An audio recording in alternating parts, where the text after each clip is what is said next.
Hey guys, welcome back to the MSR workshop. In the last video that we just finished, we made this three-dimensional butterfly pattern that we purchased off of Etsy. And we did that with our Longer Array 5 10-watt diode laser. Now, Longer is a sponsor of this video, and they've asked me to show you really what this laser can do and make some stuff. So we are going to be continuing to do that today. Today, we are going to be making something that anybody can make from scratch. And it doesn't require you to purchase a pattern. We are going to be making a set of coasters. And coasters are a really easy project that anybody can do and make and design off of any laser program. The nice thing about making coasters is you can customize them in a million of different ways. But today I'm going to show you step by step how to start and design your own coasters.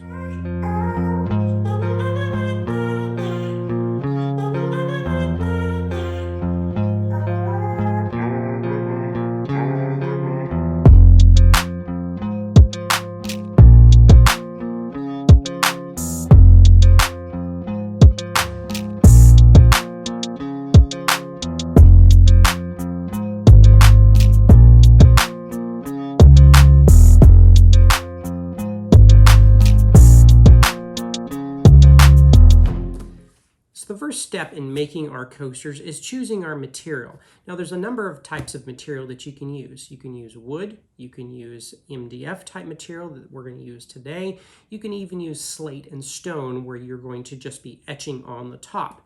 But the material that I like to use, and you've seen me use in a number of videos, is this 2.5 millimeter style MDF. I like it because it's a very stable, very flat surface, and you can do a number of things with it. So the first step is painting our pieces of MDF. Now the reason that we want to paint them is because if we're going to use them as coasters, we are expecting moisture to get on these. And MDF is really just compressed wood, and it will expand and destroy this if we don't seal it. Same with wood. If you just use bare wood, it will warp and distort and your coasters will be ruined after a while. So before we get started painting, I'd like to take you through the paints that I use to get the finish that I like. The first one is this Black Dog Ultra Matte Paint. I really like this paint, and it does a fantastic job of putting a base coat down. Now once this base coat is dry, I hit it with some 400 grit sandpaper to remove all the high spots and just smooth it out for my next finish. The next finish is this Krylon Matte Black spray paint, and I just do a single heavy coat of this over the top. And obviously once this is dry, I hit it with my final sealer. And this is a Krylon Chalky Matte Paint, and it gives me a really nice solid matte surface, and it seems to be the best one that I have found so far. I'm still playing with different matte paints, but so far I've really liked the way this one turned out. Once this is all done and dry, then we are ready for masking and lasering.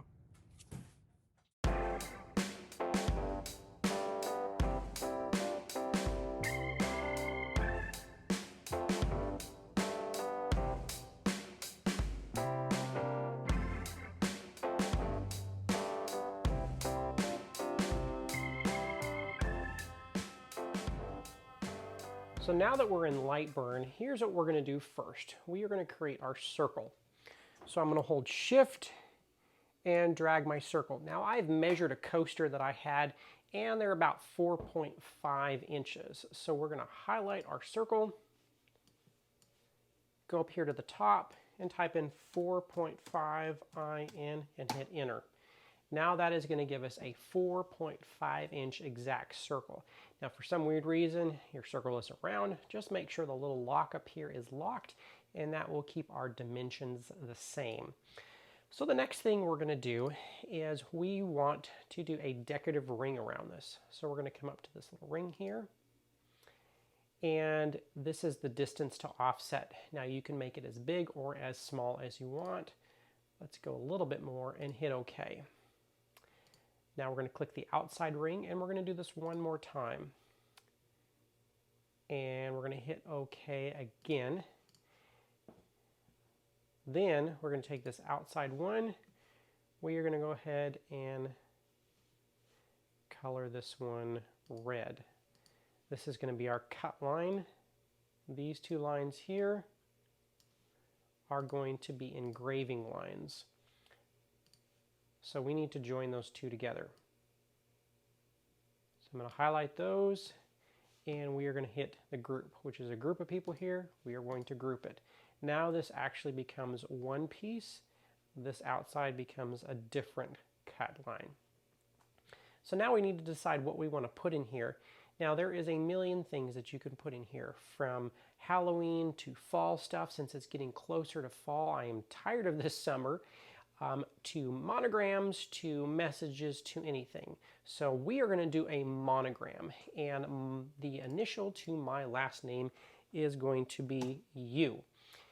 Now I can pick any number of U fonts, and we can place that inside. Now if I want to center it, I'm just going to highlight the whole thing, hit this little target picture here, and it is going to center everything together. Now if I want to find something that I don't have, a little bit more fancy, we can go online.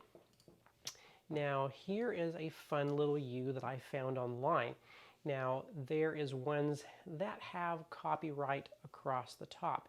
The nice thing about Lightburn is that you can still use these fonts, and I'll show you how.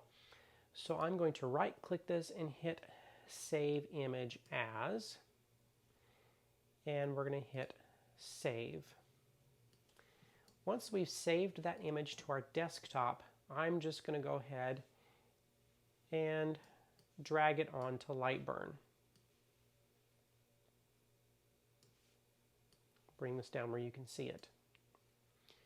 Now that I've dragged this onto Lightburn, I'm going to right click and hit Trace Image, and then we will adjust our slider to make sure that we have lines on all of this stuff. Now you see here, here, and here are some areas that we don't want, and that's okay. So I think this looks pretty good, so we'll hit OK. It's going to go ahead and delete our background. Now I'm going to go ahead and shrink this down a little bit and just move it to the side. Now I'm going to go ahead and zoom in. Now the first thing we need to do to get rid of these little dots is we need to ungroup it, because right now everything is grouped together in this image. So we are going to hit the picture of the single man to ungroup. Now if I highlight some area, it's just going to do that, and we're going to go ahead and delete that. We'll zoom in on both of those. Highlight that and hit delete. Delete. And now we are good to go.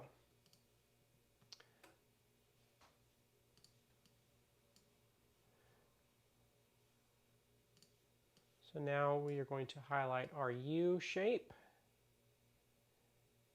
and place it in the center.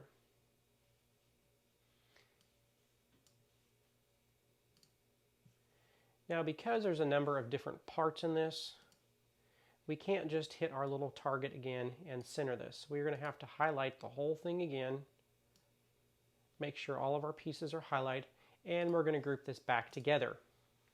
Now once that's grouped back together, we can highlight our whole area and hit the target, and that is going to center our U. So our U is now centered in that piece, and it still looks a little high to me, so I just may manually adjust that.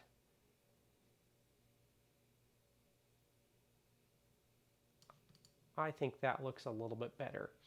So the next thing we need to do is we need to change this to an engraving line instead of a cut line, because right now it's set to the color red, and we know that red on our outside line is our cut line.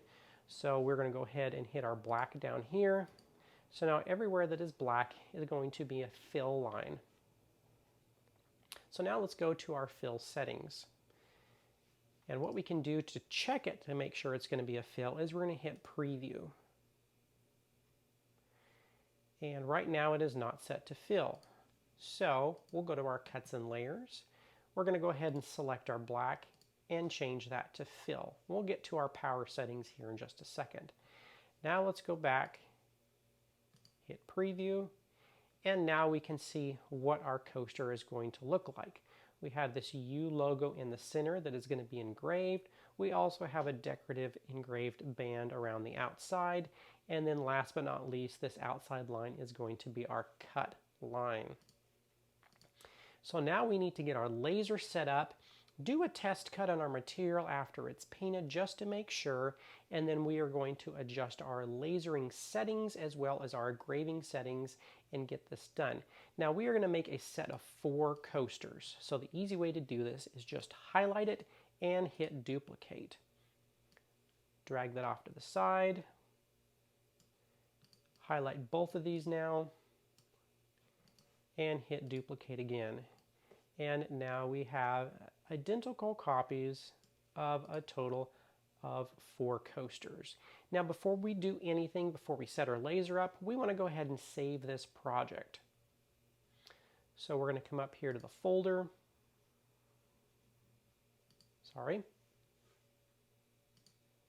We're going to come up here to the file, save as, and we're going to name this.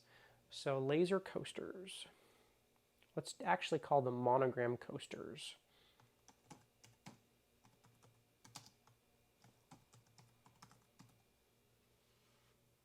And save. So now that we've got this save, if something happens, if we have to restart Lightburn for any reason, we have these saved. Now I know when you start a diode laser up, it's always best to have the diode laser on first, then start Lightburn. So most likely we are going to have to close Lightburn once we've hooked in our diode laser and restart this, and then we'll be able to open our program and set these all exactly up. So let's go ahead and do that now. So now that we've masked our material, we put it in the laser and we want to go ahead and frame it. So to frame it and show your little laser pointer, you're going to hit shift and frame at the same time, and that makes the laser turn on at a low percent power, like a 3% power, and it frames out your piece. So now here we're cutting, and I realized about halfway through this first coaster here that I'd made it way too big. So I went ahead and let it just go ahead and finish so you can kind of get an idea of what it looks like. I did have to adjust my power settings a little bit. For some weird reason, the logo in the middle came out a lot lighter than the edges. Have no idea why, but we adjusted it, shrank everything down so it would fit all on one piece, and here is the end result. And I think that turned out beautiful. So before I get to removing the masking, I actually wanted to try something different, which I've never tried before, but I wanted to add a fill to the places that I laser engraved. So I just took some white latex house paint and painted over all the areas that I lasered.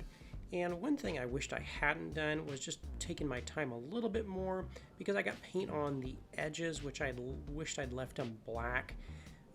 And I could have easily done that, just taking my time when I filled in that ring on the outside. But in any case, I went ahead and just painted the edges too, because I got some paint on them. So I just thought, well, I'm just going to go ahead and paint the edges. And then a couple that I did off camera were, I actually just used white spray paint just to see the difference. And you'll get to see the difference between the two with the house paint versus the white latex paint here in just a minute. And then I actually added a third variation here with just the glazer engraving.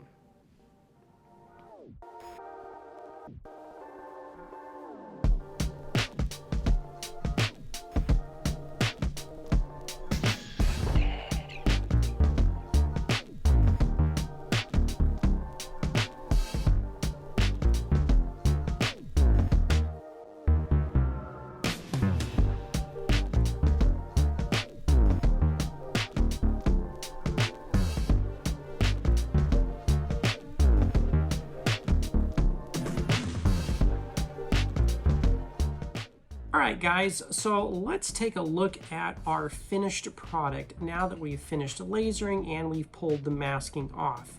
So you saw in one of the videos where I did a fill. Now one little pro tip if you do plan on doing a fill is to make sure all the tape is pushed down. Now sometimes when you do the lasering and you're using air assist, that air assist can peel the edges of that tape up.